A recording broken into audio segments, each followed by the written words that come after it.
gudoomiyaha hay'adda dhawrista tayada Somaliland Muuse Xasan Xaaji Yuusuf oo uu helinayay wasiirka wasaaradda horumarinta beeraha Somaliland Axmed Muumin Saad iyo xubno ka mid ah komishanka hay'adda dhawrista tayada Somaliland oo maanta qayb ka mid ah warfidiyeenka kula hadlay xarunta hay'adda dhawrista tayada Somaliland ayaa waxba kama jiraan ku tilmaamay cilmi baadhis caafimaad oo lagu sameeyay qaar ka mid ah dalagyada ka soo go'a deegaanada Soomaaliya oo la sheegay in laga helay xanuunno sababi kara caafimaad darro. gudoomiyaha hay'adda dhawrista tayada Somaliland ayaa sheegay in dalagyada ka soo go'a deegaanada Somaliland ay ka badqabaan halisaha caafimaad ee laga digayo arrintanina ay ku ogaadeen shaybaadh ay hay'adda dhawrista tayada Somaliland ku samaysay dalagyada ka soo go'a deegaanada Somaliland waxaana gudoomiyaha hay'adda dhawrista tayada Somaliland hoosta ka xariiqay in dalagyada xanuunsanaya laga helay deegaanada Soomaaliya ay ku eg yihiin isla markaasina aanay soo gaadhin deegaanada Somaliland.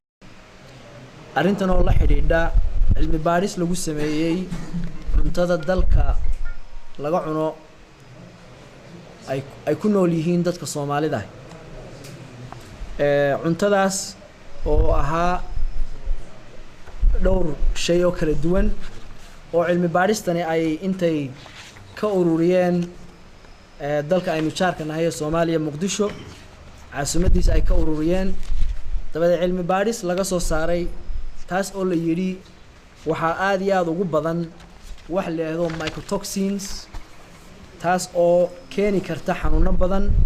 khaasatan xanuunkan la yiraahdo liver cancer ama muxuu beerka ku dhaca annagoo cilmi baadhista ka duulayna ayaanu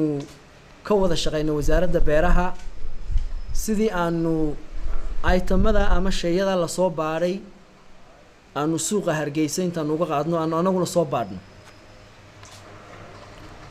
marka waxay ahaayeen 5 shay iyo mid kale oo dheeraad ah aanu ku darnay 6daba waan soo baadhnay 6daas oo ahaa galleydo markaa tii cadeyd iyo tii huruudiga ahayd ba yellow ahayd garowgii oo isna ahaa kii cadaa iyo kii casaaba iyo qamandidii waxaanu kala ku darnayna heedin waan ku darnay inaan soo baadhno maadaama hay'adda dhawrista tayada ay u xil saaran tahay baadhista hubinta iyo ilaalinta tayada agabka dalka soo gala iyo ka dalka laga soo saaro iyo ka lagu isticmaalaba waxa aanu cilmi baadhis ku soo sameynay 6 maado ee aan soo akhriyay annagoo ka duulayna researchkii media kana laga hadlay la yiri dalka Soomaaliya ama dalka cuntada ay Soomaalidu cunto waxa laga helay mycotoxins aad u badan waxaanu halkan markaa ku haynaa natiijadii aan ku soo baadhnay annagoo ku soo baadhnay dalka dibadiisa dalka Imaaraad ku soo baadhnay lab aan hubno tayadeeda iyo aqoonsigeedaba aan ku kalsoonahay ku soo baadhnay kana soo baadhnay 5 aflatoxin oo kala duwan sida ku cad research ka ama cilmi baadhista aflatoxins kaas oo iyagu si kala baxa oo mid waliba ay leedahay magac khaas ah waxaanina ka dhasha muxuu ahaa bacteria ku dhalata muxuu ahaa alaabtan aflatoxins kaasi marka waxay leedahay limit oo heertayeed ah limitka marka inaanay dhaafin waxaanu markaa natiijadii baan idin la wadaagaynaa inta shay aan soo sheegay ee ah cuntada aynu cunno ee qamandida garowga heedda ka kooban natiijadii soo baxday waxay ahayd intii oo dhan in wax dhib ah iyo wax aflatoxin ah oo aan ku aragnay aanay jirin. dhanka kale wasiirka wasaaradda horumarinta beeraha Somaliland Axmed Muumin Saad ayaa sheegay inay dhiiri gelinayaan isla markaasina ay hay'adda dhawrista tayada Somaliland kala shaqeynayaan ka warhaynta badqabka dalagyada ka soo go'a deegaanada Somaliland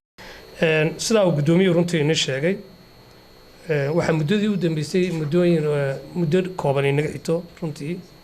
waxay dawladda Soomaaliya aynu jaarka nahay ay magaalada Muqdisho iyo Bakaara ka qaaday saambalo bakaaraha dhexdeeda ka qaaday saambalo muxuu ahay raashinka dalka ka soo go'a runtii ay sheegeen inay xanuun ka heleen markii aanu taa ogaanay waan la wadaagay runtii gudoomiyaha dibadna waxaanu sidee baynu markaa inagu maadaama Soomaaliya laba dawlad baynu ku kala nahay iyagoo haddii ay xanuun ku sheegeen dhulkoogii ama raashinka waddankaa ka soo go-ayay Soomaaliya nu jaarka nahay dadkanu way sheekeeyaan waxay soo intoo waxaan mar runbaa soo abeen dibadna waxaan go'aansanay in anaga iyagu ay hay'addu aanu ka wada shaqeyno inaanu saambal ka qaadno wixii dalkeena ka soo go'ay waliba waxaanu saambal ka qaadnay dalagii sanadka soo go'ay iyo kii sanadkii hore soo go'ay baan waddanka laga helin waxaan aad iyo aad runtii ugu faraxsanahay mar labaad u mahad celiyo guddida oo runtii mas'uuliyaddii qaranka ay qaatay aniguna ka wasaaradda beer ahaan aniga iyo hay'addu waxaanu iska soo galnaa meelo badan maxamed deeq ismaaciil xaashi telefishinka bulsho magaalada Hargeysa.